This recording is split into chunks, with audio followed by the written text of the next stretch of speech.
അങ്ങനെ നമ്മുടെ മുരിക്കാശ്ശേരിയിൽ നിന്നുള്ള തീർത്ഥാടക സംഘം ഇപ്പോൾ ധനുഷ്കോടിയിലാണ് കേട്ടോ ഉള്ളത്. അപ്പോൾ ധനുഷ്കോടിയിൽ നിന്നുള്ള അടിപൊളി വിശേഷങ്ങളൊക്കെയാണ് ഇന്നത്തെ വീഡിയോയിൽ ഉൾപ്പെടുത്തിയിട്ടുള്ളത്. പ്രഭാത ഭക്ഷണത്തിന് ശേഷം പിന്നീട് ഞങ്ങൾ പോയത് ധനുഷ്കോടിയിലേക്കാണ് കേട്ടോ. സൂപ്പർ സ്ഥലം, അടിപൊളി. അപ്പോൾ നമ്മൾ 2 വണ്ടിക്കായിട്ടാണ് വന്നത്. ഒരു വണ്ടിക്ക് നമുക്ക് കയറാൻ പറ്റത്തില്ലായിരുന്നു. 2 വാഹനത്തിലായിട്ടാണ് കേട്ടോ നമ്മൾ ധനുഷ്കോടിയിൽ എത്തിയിരിക്കുന്നത്. 2 കടലുകൾ തമ്മിൽ സംയോജിക്കുന്ന ഒരു സ്ഥലം കൂടിയാണ് ധനുഷ്കോടി. രാത്രി കാലങ്ങളിൽ ഇവിടെ നിന്ന് നോക്കുമ്പോൾ ശ്രീലങ്കയിലെ വെട്ടമൊക്കെ കാണാൻ പറ്റുമത്രേ.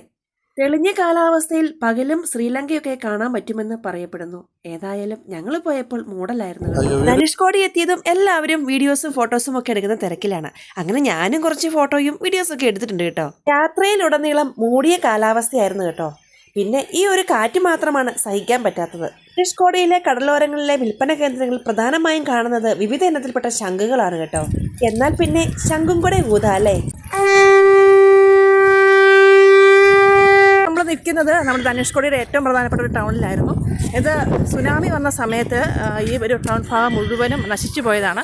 അന്നത്തെ പ്രളയത്തിൽ സുനാമിയിൽ നശിക്കാതിരുന്ന ഒരു ഭാഗമാണ് ഈ ഒരു ദേവാലയം. ദേവാലയത്തിൽ എന്തൊക്കെ സവിശേഷതകളൊക്കെ കാണുമായിരിക്കും. അപ്പോൾ ഒരുപാട് സന്ദർശകരൊക്കെ ഇപ്പോൾ ഒരു ദേവാലയം സന്ദർശിക്കാനായിട്ട് എത്തുന്നുണ്ട്. സുനാമി തിരകൾ ആഞ്ഞടിച്ച ഈ ഒരു ദേവാലയത്തിന്റെ കുറച്ച് ഭിത്തികളും അൾത്താരയും ഒക്കെയാണ് കേട്ടോ ഇപ്പോൾ അവശേഷിക്കുന്നത്. ഈ ഒരു ദേവാലയം മാത്രമല്ല കേട്ടോ, അവിടെയൊക്കെയായി കുറച്ച് കെട്ടിടാവശിഷ്ടങ്ങളൊക്കെ നമുക്ക് കാണാനായിട്ട് സാധിക്കും. കടലിനോട് ചേർന്നിരുന്ന ഈ ഒരു ദേവാലയത്തിന്റെ കാഴ്ചകളൊക്കെ കണ്ടിങ്ങനെ നടന്നപ്പോഴതാ അത്ഭുതപ്പെടുത്തുന്ന മറ്റൊരു കാഴ്ച. ഇവിടെ കുറച്ച് ആളുകളൊക്കെ ചേർന്ന് മണലിൽ നിന്നും മണലൊക്കെ അരിച്ചെടുക്കുകയാണ്. വല്ലോ സ്വർണവും അരിച്ചെടുക്കുകയായിരിക്കും എന്നാണ് ഞാനും വിചാരിച്ചത്. അല്ലെങ്കിലും ഇതെന്ത് പരിപാടിയാണെന്ന് നിങ്ങൾക്ക് വല്ലതും മനസ്സിലായോ? നമ്മുടെ കേരളത്തിൽ മുങ്ങിയ കപ്പലിന്റെ പ്ലാസ്റ്റിക് അവശിഷ്ടങ്ങളൊക്കെ പ്രധാനപ്പെട്ട കപ്പൽ മുങ്ങിയതിന്റെ അവശിഷ്ടം എത്രയും കിലോമീറ്റർ കഴിഞ്ഞിട്ട് വന്നേക്കുന്നത്. അപ്പൊ അതിന്റെ അവശിഷ്ടങ്ങൾ ഇവിടെ ഇപ്പോഴും ഉണ്ട്. അത് നമ്മുടെ പരിസ്ഥിതിക്ക് ദൂഷ്യമായതുകൊണ്ട് നമ്മളിങ്ങനെ ചെയ്തുകൊണ്ടിരിക്കുക. അപ്പൊ എത്ര ദിവസം ഇവിടെ തുടങ്ങിയിട്ട് 8 മാസമായിട്ട് എല്ലാ ഭാഗവും ഇങ്ങനെ ചെയ്തുകൊണ്ടിരിക്കുക. ഇതൊക്കെ വെച്ചിട്ടാണ്. അപ്പൊ അതാണ് ഇപ്പൊ കപ്പലിൽ നിന്ന് അവശിഷ്ടമായിട്ട് കിട്ടിയിരിക്കുന്ന ഭാഗങ്ങൾ ഇതൊക്കെയാണ്. ധനുഷ്കോടിയിലെ മനോഹരമായ കാഴ്ചകളൊക്കെ കണ്ട് ആസ്വദിച്ച് പിന്നീട് ഞങ്ങൾ പോയത് ഡോക്ടർ APJ അബ്ദുൽ കലാമിന്റെ ജന്മസ്ഥലത്തേക്കാണ് കേട്ടോ. ഇതാണ് അദ്ദേഹം 1991 പണി കഴിപ്പിച്ച പുതിയ വീട്.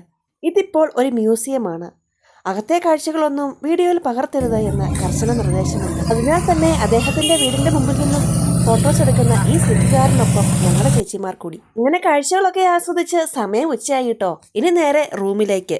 അപ്പോൾ ഇന്നത്തെ വീഡിയോ ഇത്രയേ ഉള്ളൂ. അപ്പോൾ ഭക്ഷണ വിശേഷവും മടക്കയാത്രയും ഉൾപ്പെടുത്തിക്കൊണ്ട് മറ്റൊരു വീഡിയോയുമായി ഉടൻ വരുന്നതായിരിക്കും. Tata, bye bye.